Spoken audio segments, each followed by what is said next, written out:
What is up, everybody? Hope you're doing well. Another video, another Carol Christian Poell pickup. Really excited.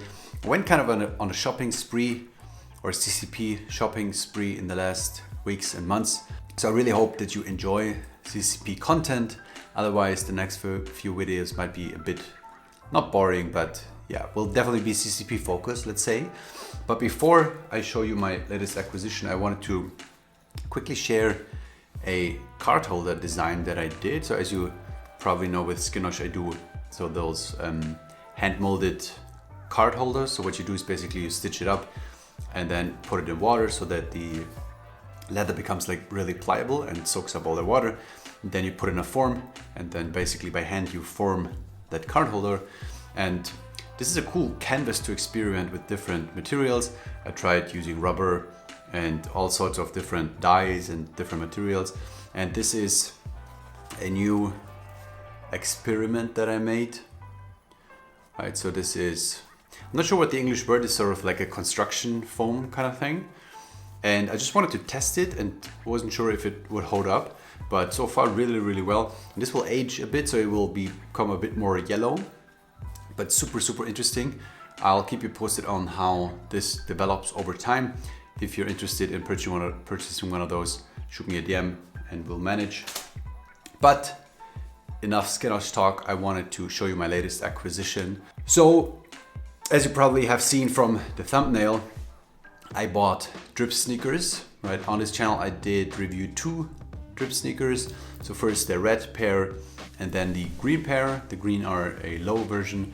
But this is a pretty special one that I picked up. So as you probably know, I sold both of those old drips, which I regret as always. But this is the time, I think I've reached a point in my life where I try to keep as much as possible. Obviously, I still have to sell stuff first for making cash to basically buy new stuff, right? Otherwise I wouldn't have any videos, which would suck. But then also when I buy something, sometimes it's perfect at first glance, and I usually do the videos as soon as I get the item, and then after a couple of weeks sometimes I realize, oh, the shoe is not fitting properly, etc. And I'm selling them because it's just usually too much money to just leave in the closet for nothing, right? But my goal, especially for CCP, especially for DP stuff, is to build a collection, to keep everything that I like, and so far I'm really happy with both brands. Yeah, so I was looking for another pair of drip sneakers for quite a while. These have become quite rare, the old model of course, as they're not produced anymore. So prices are going up and it's more and more difficult to find pairs. So that's number 1. There's no number 2.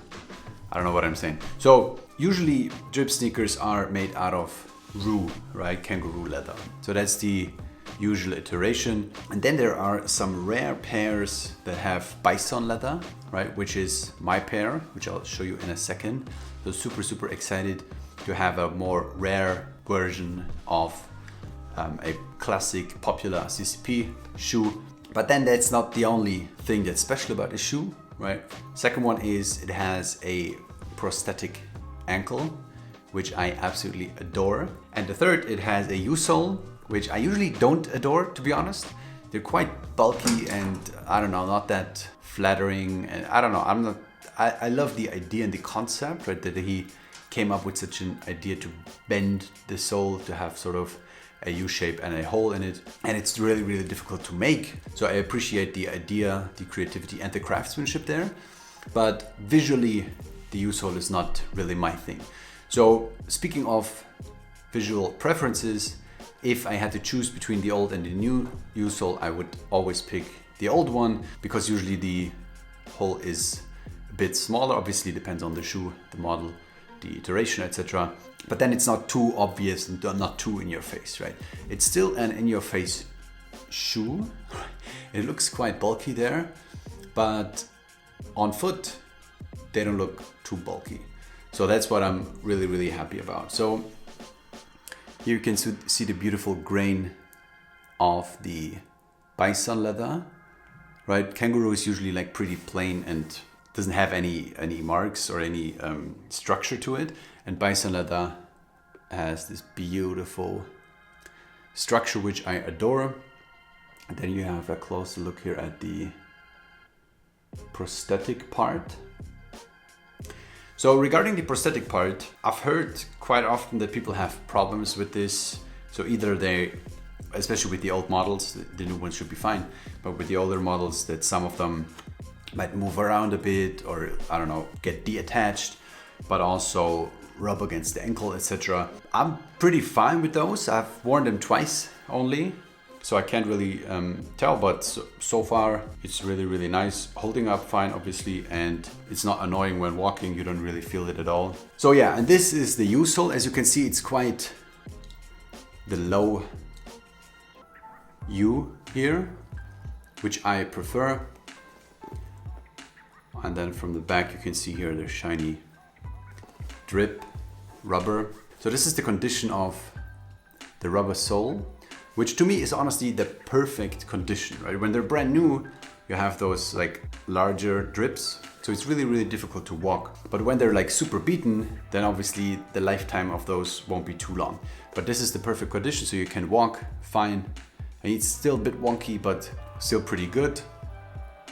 And they will last for ages. So here on the inside also you have some sort of ventilation, which looks cool in my opinion. And so the upper is basically the same design, right, as the regular drip sneaker. So color 10, obviously, which is black. And then you have those faded green laces here with a metal tip. Now, in terms of sizing, right, I'm usually, for old CCP shoes, I'm a size 9. For new CCP shoes, I'm a size 10. Now, these are a size 8, which why I was hesitant to buy them at first, right? So a friend of mine had those, and he said, hey, listen, I have those in a size 8. And I immediately said, no chance, I don't even have to try them. So I looked at them, took a picture, which I posted on my Instagram in a story. And I went to him at home, and he had like many, many different things and many different CCP items, which I all posted in my story. But this was the one that was stuck in my head. And then I asked him again what size it again was, because I forgot. And then he said it's a size 8, but they fit huge. So he came to my studio a couple of days later, brought those with him. And with insole, no chance, but without insole, they fit perfectly. So I'm not really sure what to recommend you on sizing. If it's the bison leather version that makes it bigger, if it's the prosthetic version that makes it bigger, if that's the only shoe that is bigger, I'm not sure, but they are bigger, so I'm super, super happy. Obviously black is also my preferred color, so those are perfect.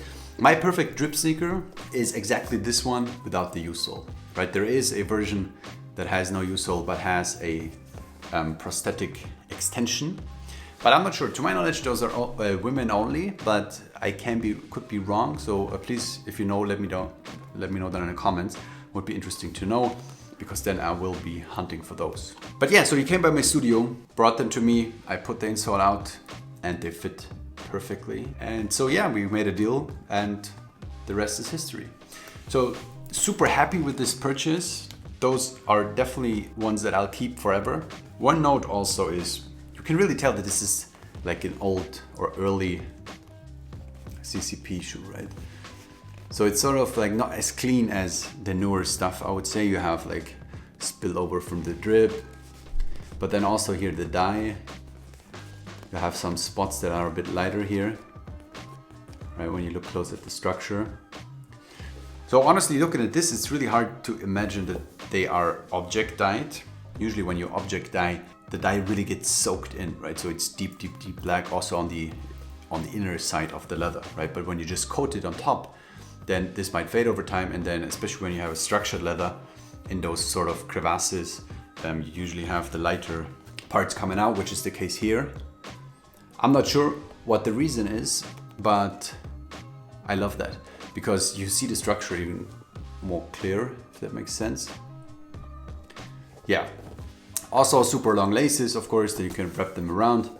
And you have this thing here in the back where you can loop the shoelace through, basically, right? Cool look. And yeah, as I said, those appear really bulky when you see them like this, but I think on feet, they are sort of like regular drip sneakers, obviously a bit more bulky, but not too much. So yeah, let me quickly show you how those look on feet.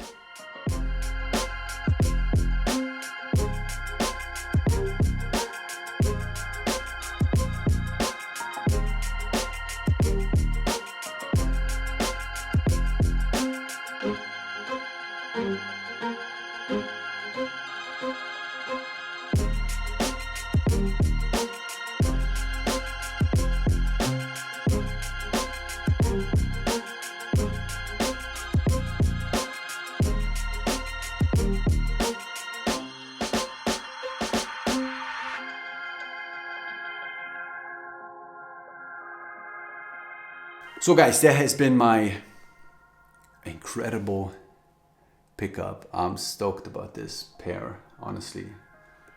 When you look at this,